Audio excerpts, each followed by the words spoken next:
Ladies and gentlemen, today I invite you to consider a force within us all, one that is as ancient as humanity itself, yet often misunderstood and misdirected. I speak of lust. In common parlance, we reduce lust to mere sexual craving. But from a psychological standpoint, lust is far more than a biological urge. It is an expression of the life force, what I call the libido. This libido is not just sexual energy, it is the psychic energy that underlies all human striving. When we talk about lust, we must first acknowledge that it belongs to the shadow, the unconscious part of the psyche that we often deny, repress, or project onto others.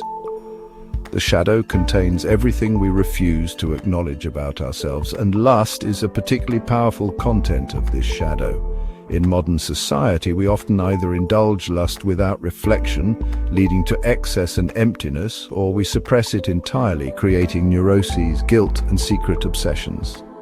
Neither extreme is wise. To simply follow lust blindly is to become its slave, while to repress it is to deny a vital part of our humanity.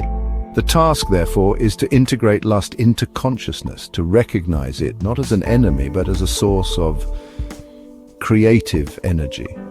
When I become aware of my lust, when I examine where it comes from and what it truly seeks, I discover it is not merely a desire for another's body, it is in fact a longing for union, a longing to feel whole. This is why I have emphasized the concept of individuation, the process by which a person becomes an integrated, whole individual. Lust, when understood and integrated, can become a powerful ally on this path. It can drive us toward greater intimacy, not only with others, but with our own inner world.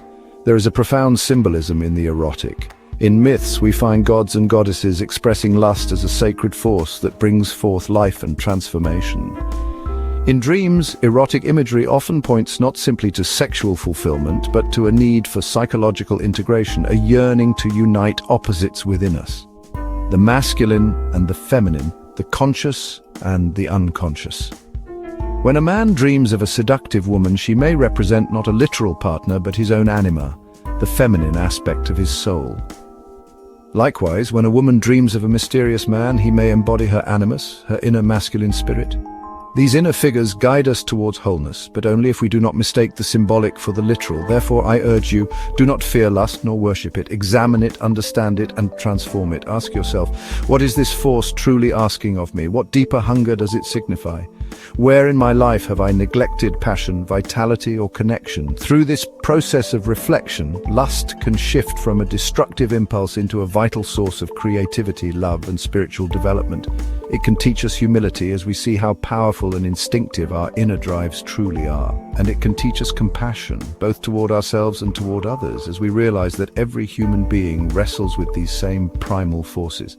Ultimately, the integration of lust, like all shadow work, is not about moral condemnation, but about conscious responsibility. It is about bringing light to the dark corners of the psyche and making peace with the wild animal within us. Remember, the goal of life is not to be without instinct or desire, but to live in harmony with them, to channel them toward meaningful goals. Only then can we become whole, authentic, and truly free. Thank you.